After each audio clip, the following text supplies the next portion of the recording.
Welcome back to our final video in our discussion of innate immunity. And in this final video, we're going to discuss a couple of more major cellular processes that are sort of in the toolbox of innate immunity. They are phagocytosis and programmed cell death.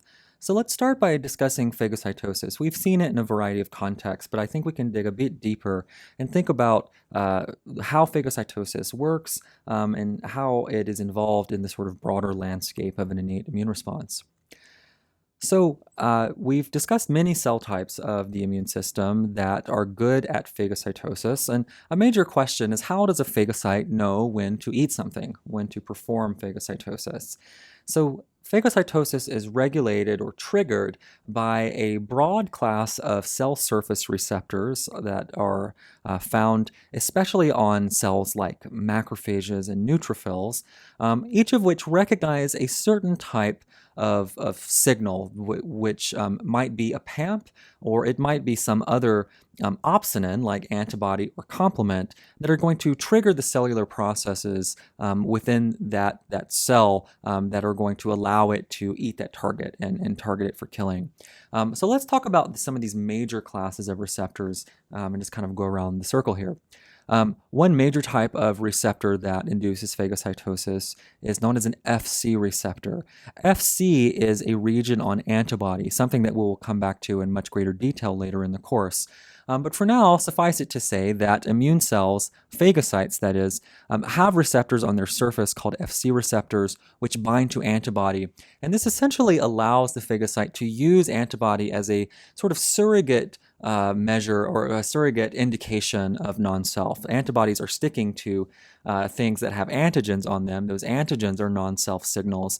But by recognizing antibody, that sort of serves as a bridge between the pathogen or between the other opsonized target and the phagocyte in order to facilitate the process of phagocytosis.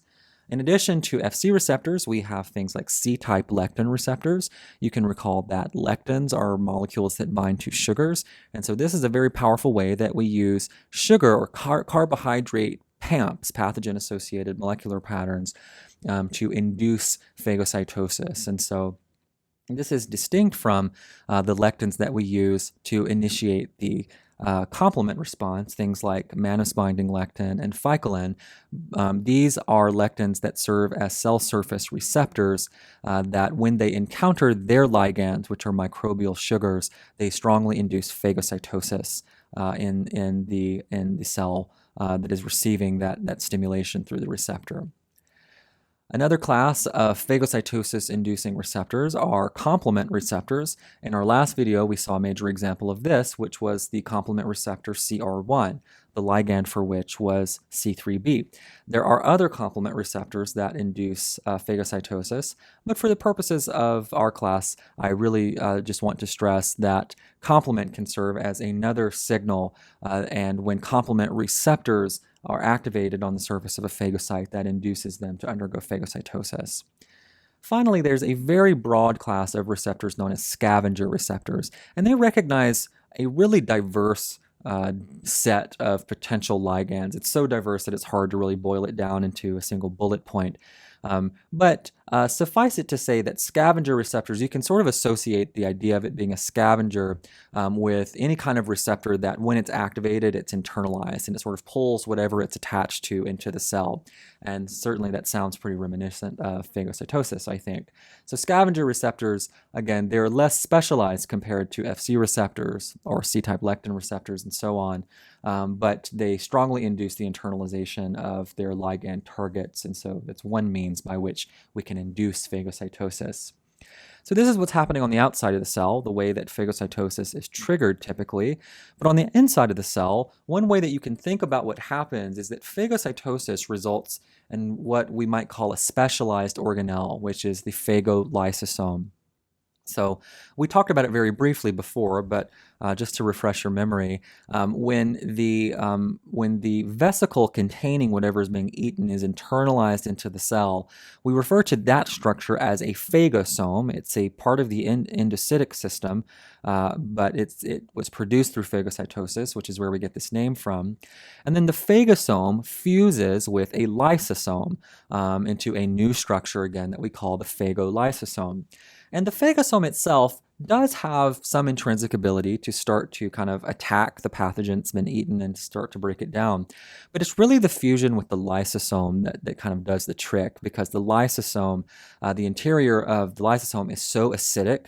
And most pathogens are not very resistant to acidic pH. It's very caustic. And in addition to that acidic environment, the lysosome is full of proteases and other degradative enzymes that tend to attack the structural components of the pathogen and break it down even further. And that's helpful because breaking down the pathogen kills it, for one. But then sometimes, as we'll see, we use some of the protein products that are processed by those proteases and other enzymes for other purposes like antigen presentation. But for now, let's focus on just killing the pathogen and getting rid of it, that sort of antimicrobial, the most direct antimicrobial strategy of the phagosome. What are some of the things that happen in the phagolysosome, I should say, that kill the target pathogen? Well, as I just mentioned, the phagolysosome is highly acidic, typically in the range of about 3.5 to 4.0 in terms of its pH.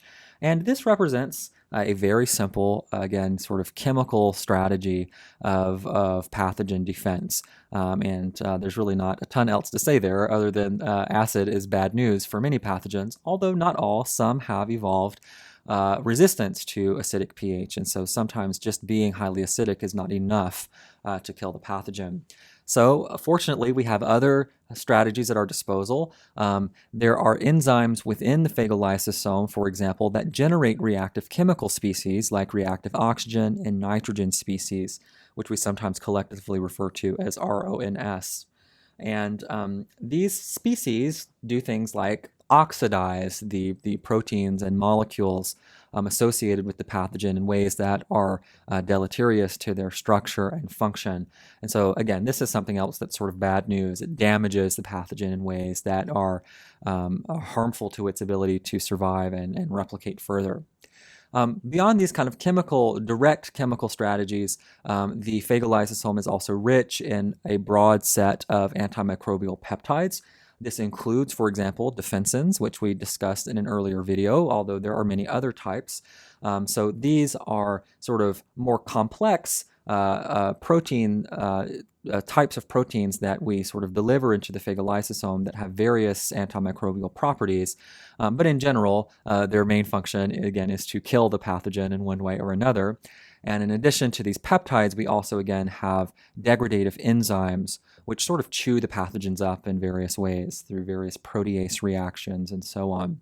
So, you get the idea that collectively all of these things work together to make the phagolysosome a very inhospitable environment for any microbe. They are most likely not going to survive very long within this cellular compartment. So it's a very effective means of killing. That being said, not all phagolysosomes are the same, and in fact, the phagolysosomes of some cells are more specialized for killing, and some are more specialized for other purposes like antigen presentation. So we can look at a couple of examples of that. The type of cell that really uses phagocytosis primarily for the function of killing and direct cytotoxic effects on pathogens are cells called neutrophils. So you may remember that neutrophils are part of a family of cells called granulocytes, and their granules are key to the ability of neutrophils to really effectively kill targets that they eat. So neutrophils, as I've said before, can degranulate. They can release their granules into the extracellular environment, and those granules are going to be full of all sorts of proteases and other enzymes and antimicrobial peptides. However, they can also use those granules intracellularly. And the way this looks is that the neutrophil it undergoes phagocytosis. It eats something, and that phagosome still fuses with the lysosome, just as we saw.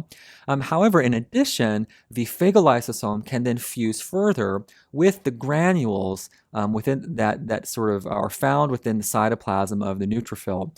And there are going to be different types of granules, each of which contain a different sort of set of enzymes and other antimicrobial factors.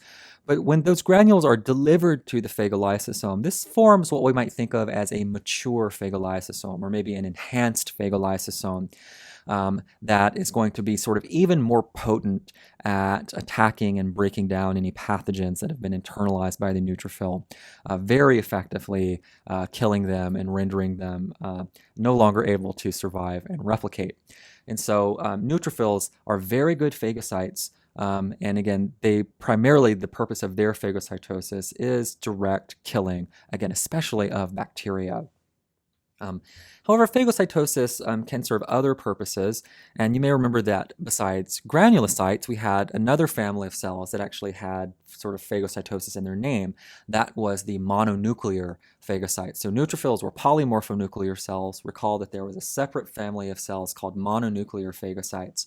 And in general, mononuclear phagocytes eat things, and while eating things is good for killing them, that other family of cells tends to use phagocytosis in a more specialized way to facilitate the process of antigen presentation. And recall that the mononuclear phagocytes were all professional antigen-presenting cells, and that included macrophages, monocytes, and dendritic cells. Professional antigen-presenting cells uniquely express MHC class II, which allows them to present antigen to helper T cells, which express CD4. So the way that this process looks a little bit different in our professional antigen-presenting cells is that they perform phagocytosis, they eat pathogens. Those pathogens are still broken down in the phagolysosome, so that looks similar. But the phagolysosome can then fuse further with vesicular structures that are budding off from the trans-Golgi network, from the ER. Those vesicles contain MHC class II, which is made in the ER. And those MHC class II molecules, when they fuse with the phagolysosome, they can pick up those digested protein components from the pathogen. And those digested protein fragments can serve as antigens. And so they are loaded onto the peptide binding cleft of MHC class II. And then this peptide MHC complex can again sort of bud off from the phagolysosome and traffic through the endocytic pathway and fuse with the plasma membrane of the cell. And when it does so, the MHC class II molecule is now sort of facing the outside of the cell so that it can present the antigen to the T cell receptor of a CD4 T cell that may be in the vicinity. And this, of course, was important for activating that T cell. So we are going to discuss this process of antigen loading onto MHC class II in much greater detail in a future video.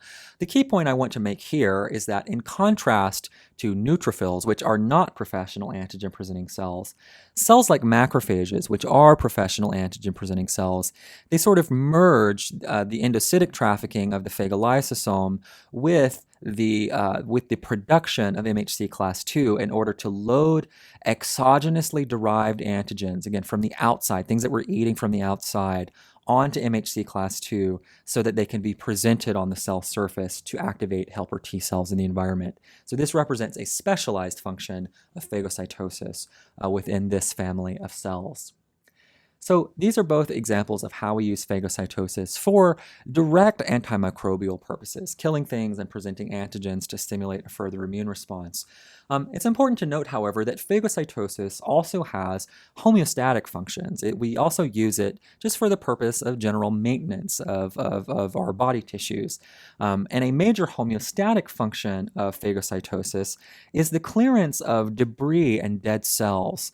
And there's a kind of special name for the phagocytosis of dead cells that serves to sort of clear them out and recycle their contents and so on. And that is called efferocytosis. So efferocytosis represents the phagocytosis of dead and dying cells, especially cells that are undergoing apoptosis or apoptosis, however you prefer. Apoptosis is a form of programmed cell death, a type of cell death that the cell does on purpose oftentimes when it's infected or when it's otherwise damaged somehow, when it's old, and we want to remove it from the body because of whatever damage it's accumulated. When cells undergo apoptosis, however, we now have these cellular corpses, essentially, that are left over. And we don't really want these dead cells lingering around for very long. If they linger for too long, they can actually start to cause damage and inflammation. So how do we get rid of them? Or a question I want to ask is, how do phagocytes know when a cell has died, or where that dead cell is for that matter? So apoptotic cells, in order for immune cells to find them, especially macrophages. Macrophages are really the main cell type that sort of clear out apoptotic cells. They release molecules that we could think of as find me signals. And find me signals come in a variety of forms. They include things like nucleotides, like ATP and UTP, as well as phospholipids, like sphingosine 1-phosphate and lysophosphatidylcholine, as well as a class of molecules called chemokines, which we will discuss again in more detail later in the course. But for right now, you can sort of think of the name chemokines. These are chemical signals, chemo, that induce kinesis or movement. Kinetic kinesis, you can sort of hear that etymology there. So these chemokines are strong chemotactic signals which direct the movement of immune cells, in this case, towards the apoptotic cell. These find me signals set up concentration gradients which induce chemotaxis in the macrophage often that is going to be recruited in to eat that apoptotic cell. A macrophage that is being recruited to perform efferocytosis, phagocytosis of a dead cell, we sometimes refer to as an efferocyte or efferocyte. I want to stress that efferocytes are not really a unique cell. They're not like a new cell type we haven't talked about before. This is more of a functional designation for a macrophage. When it's performing the process of efferocytosis, we can refer to it as an efferocyte, but it's still a macrophage at heart. Okay, so the macrophage, the efferocyte, whichever you prefer, is going to respond to these find me signals, but then they also need to eat the apoptotic cell. And so that's going to rely on a different signal that we can think of as an eat me signal. And there's really one major type of eat me signal that I would like to introduce you to in this course, and that is a molecule known as phosphatidylserine. So phosphatidylserine is a type of phospholipid that is typically only found on the inner leaflet of the plasma membrane. It's usually only facing the cytoplasm and not facing the outside of the cell. However, when cells begin to undergo apoptosis, this activates enzymes such as an enzyme called flippase, which from its name, I think you can get the idea of what it does. It flips things from one side of the plasma membrane to the other. And a major thing that it's flipping are phosphatidylserines. And so on an apoptotic cell that's undergoing cell death or is already dead, it will uniquely express phosphatidylserine on the outer leaflet of its membrane. Macrophages, efferocytes, express phosphatidylserine receptors on their surfaces. And when those receptors are activated by their ligand, that is a strong inducer of phagocytosis in the macrophage. And so that eat me signal then will induce the macrophage to eat the dead cell, process it, and recycle its contents. And this is something that's happening all the time, all over the body. It's a very effective means for recycling the contents of dead cells. So this is, as I said, a very important homeostatic function for phagocytosis, and it introduces us to the idea of programmed cell death as something that is relevant to immune cells and the types of things that immune cells do. So in the kind of second half of this video then, let's discuss different types of cell death, because cell death interacts with the immune response in some other ways. So if you've studied cell death before in the context of another course, you've probably been presented with something like this, which is, sort of lists two major ways that cells can die. And this is broadly true. You have a healthy cell, and then when it's infected or injured somehow, it can sort of undergo two major branches in terms of the way that it might die. One is known as apoptosis, and traditionally we think of apoptosis as a programmed form of cell death, a type of cell death that the cell undergoes on purpose. And when it does so in a very ordered fashion, it sort of breaks itself down and blebs into these structures called apoptotic bodies, which you can see sort of falls apart into kind of smaller and smaller membrane-bound vesicles, basically. But I stress that an apoptotic cell never loses membrane integrity for the most part. Even though it's forming these apoptotic bodies, the plasma membrane remains intact within each of these sort of broken down bleb structures. And the consequence of that is that the contents of the cell, the cytoplasm, the organelles, and the various molecules associated with all of those structures remain inside a plasma membrane shell, essentially, and therefore do not leak out of the apoptotic cell into the environment. As it turns out, the molecules that are inside of the cell, many of them, we have developed ways of telling if they end up in the wrong place. And so when the contents of a cell that are normally supposed to be inside leak out and we start to detect them on the outside of the cell, those types of molecules can serve as something we call damage-associated molecular patterns, or DAMPs.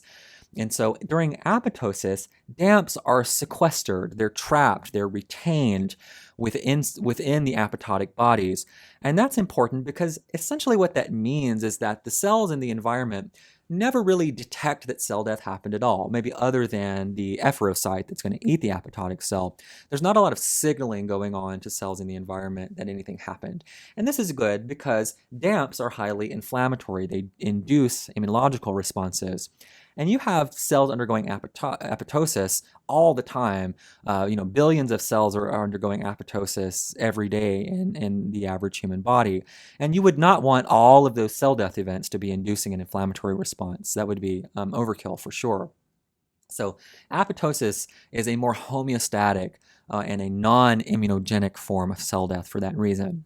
In contrast, when a cell undergoes unprogrammed cell death, as we classically think of it, sort of accidental cell death, typically resulting from a more direct physical or chemical injury to that cell. Maybe it gets squished or it gets burned or otherwise sort of exposed to a caustic chemical. That typically, instead of a programmed type of cell death, results in a direct loss of membrane integrity, basically damage to the plasma membrane of the cell. And that is going to cause the cell to rupture. And in that case, the cell actually does release the contents of its cytoplasm and its organelles into the environment. And in this case, those damage-associated molecular patterns are actually released and can be sensed by cells in the environment. And for that reason, necrosis is highly inflammatory and immunogenic. And this is one major kind of immunological distinction between apoptosis and necrosis.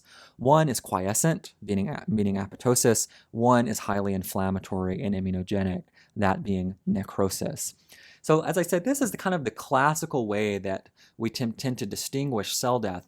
Although in the field of immunology, we've actually come to understand, especially in the past 10, maybe 20 years, that there are actually other forms of programmed cell death which actually look a lot more like necrosis, but they don't happen on accident, they happen on purpose. So I want to introduce you to a couple of examples of that. These are types of programmed cell death, again, that are programmed like apoptosis, but the end result is something that functionally and morphologically looks a lot more like necrosis. So one of those types of programmed cell death is called necroptosis, and it gets its name from the fact that it's sort of a combination of necrosis and apoptosis. So you sort of smush those two words together and you get necroptosis. And necroptosis is mediated by a family of molecules known as the RIP kinases, and especially RIP kinase 3 or RIPK3. I like to joke that you can think of RIP kinase standing for rest in peace kinase. That's not actually what it stands for, unfortunately, but I think it helps you remember what its function is. The RIPK3 is the major mediator of necroptotic cell death, and the way that it induces necroptosis is by phosphorylating a molecule that we refer to as the executioner molecule of necroptosis, meaning the cell that actually induces cell death directly, or the protein that actually induces cell death directly. The executioner molecule of necroptosis is MLKL. And when MLKL is phosphorylated by RIP3, it can form an oligomeric pore in the host cell membrane. And remember, this is something happening on the host cell. This is not something happening on a pathogen. This is the host cell itself actually dying. And so this is different, although it looks similar, it's different than something like the membrane attack complex, which is happening on a pathogen cell membrane. During necroptosis, the host cell is actually permeabilized by this MLKL pore. water is going to rush in through the pore, the cell is going to swell and pop, basically. And when it does so, it loses cell membrane integrity, and that's going to release the damage-associated molecular patterns inside the cell into the extracellular environment, and that's going to be a highly inflammatory event. Necroptosis is not the only form of lytic programmed cell death, meaning cell death that induces the lysis of the cell. Another major form of lytic cell death is pyroptosis. Pyroptosis, instead of being mediated by a kinase, is actually mediated by a protease, in this example, caspase 1. And the target of caspase 1 is a molecule called gasdermin D. Gasdermin D is the major executioner molecule of pyroptosis. And as you can see here, gasdermin D has sort of two subunits, and when it is cleaved by the protease caspase 1, it sort of loses one subunit, and that results in an active subunit being left over. And this active subunit can also form an oligomeric pore, actually a pretty huge pore in the host cell membrane.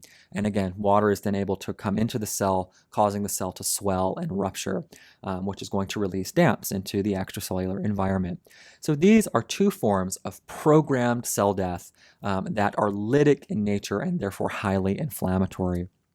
And so we can actually see these two types of cell death, meaning apoptosis versus lytic cell death, pretty clearly under the microscope. And so we'll show you a couple of examples here. These are cells that have been treated in a dish to undergo apoptosis. And especially if you look in this vicinity here, you'll see pretty soon that these cells start to bleb. They start to form those membrane-bound vesicle structures that we call apoptotic bodies.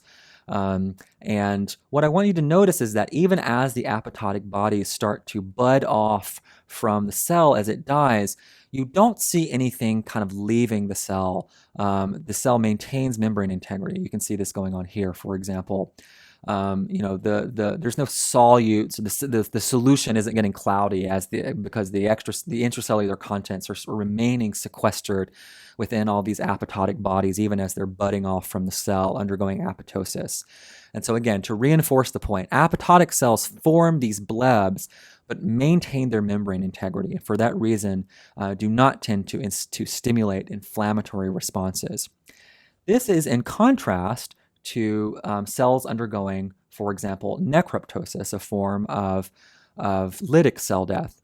So here, cells will have been treated with chemicals that will induce necroptosis, and as these cells lose membrane integrity, a green dye accumulates in their cytoplasm, and you'll see that these cells turn very green, and then they pop, they rupture. And when they rupture, that allows a red dye to intercalate into their DNA, and their nuclei turn red. So you can just kind of notice here the difference morphologically. Instead of forming all those little apoptotic bodies, these cells just swell up and then they explode, basically. And that explosion represents a rupture of their plasma membranes. And again, that is going to result in the release of damage-associated molecular patterns. So I've been talking about damage-associated molecular patterns in DAMPs. So let me give you one final slide to just kind of explain what DAMPs are and how they activate inflammatory responses. So as I mentioned, DAMPs are molecules that are typically found on the inside of a cell.